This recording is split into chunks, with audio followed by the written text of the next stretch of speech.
So this idea popped in my head about creating a beautiful mirrored glam vase with cardboard and mirrors, of course. Here you see me bending the mirror so it would, be more flexible, because it's kind of rigid when you first get that mirrored sheet. Then I took my cardboard and traced out the mirror pieces. And then I realized that the yardstick I have is the exact same width as the mirror, so it was a little bit easier to use to trace those onto the cardboard.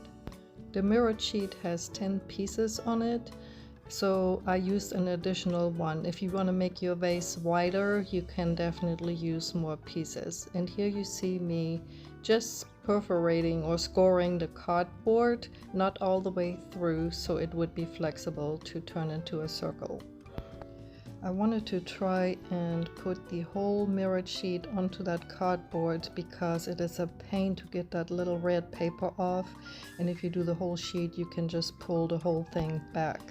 I had made another vase like this and did it with the individual pieces. Like I said, it took me forever to get that red paper off. So this is another way you can do it. I actually prefer this because it turned out a little bit neater in my opinion. It is a little bit more time consuming, and you can space the mirrors as close or as far as you want. With this, the mirrors were pretty close together, and it made a little bit harder later on to put the beading on there. So I formed it into a circle, and then I added the duct tape to hold the pieces together.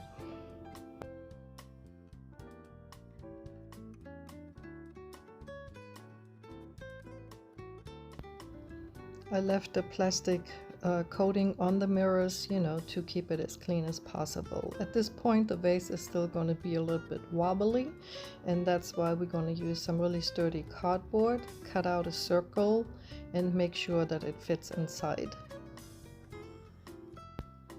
And this is the base of the vase, and I added some hot glue to make sure everything is secure. Then to the base I added some of that crocodile wallpaper that I used in my bedroom that I had left over to make it look a little bit nicer. And here I'm just trimming off the excess to make it a perfect fit. I then proceeded to remove some of that plastic a little bit to open that gap in between each mirror tile so I could put my hot glue down and glue down these beads that I had gotten from Hobby Lobby, I believe. On the other vase I used those beads from Dollar Tree, and they come in all kinds of different colors. You will see in a little bit how the other vase turned out as well.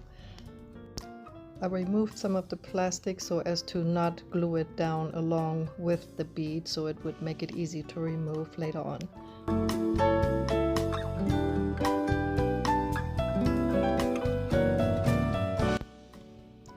I had some smaller beads which I used on the sides, and then the larger one I used to cover the cardboard at the top.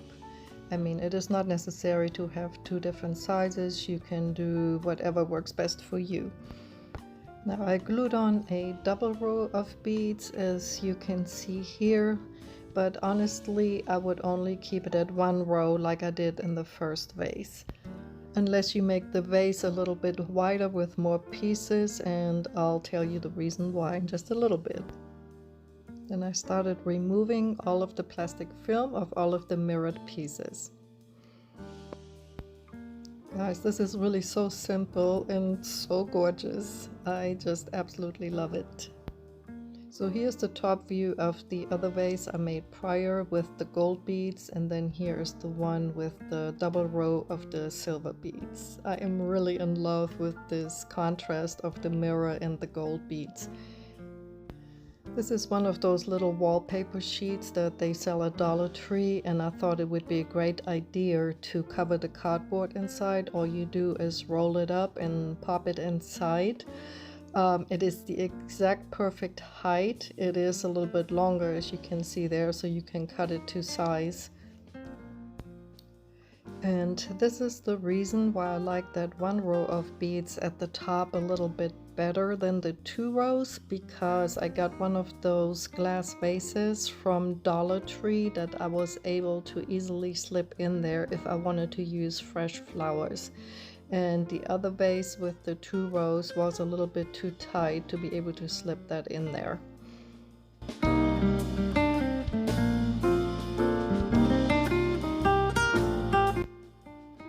And here's what it looks like with the paper inside and the glass vase from Dollar Tree. I think it is absolutely beautiful. I bought one of those little twist things to stick the flowers in to move them around and so they stay. I did not put any paper in this vase, but as you can see, it is also gorgeous, and I had these silver flowers from galleries to see what it would look like.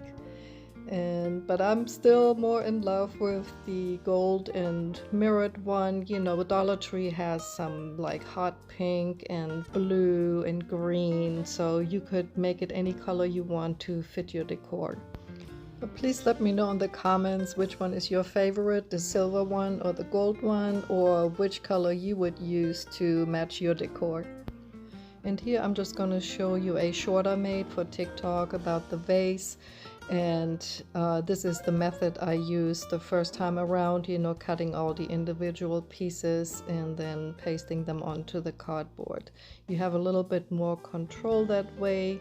The other way, you know, you have to be exact to get it all on there correctly. So, you know, you choose which way you want to use, but this is like a really beautiful and simple DIY, so easy to make, but yet really glamorous.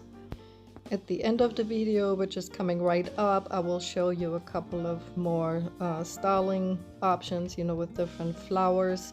But let me know if this is something that you would try. And if you like this video, please give it a big thumbs up. Leave me some comments, give me some love. That would really help out my channel. I appreciate you guys so much, and I hope to see you in my next one.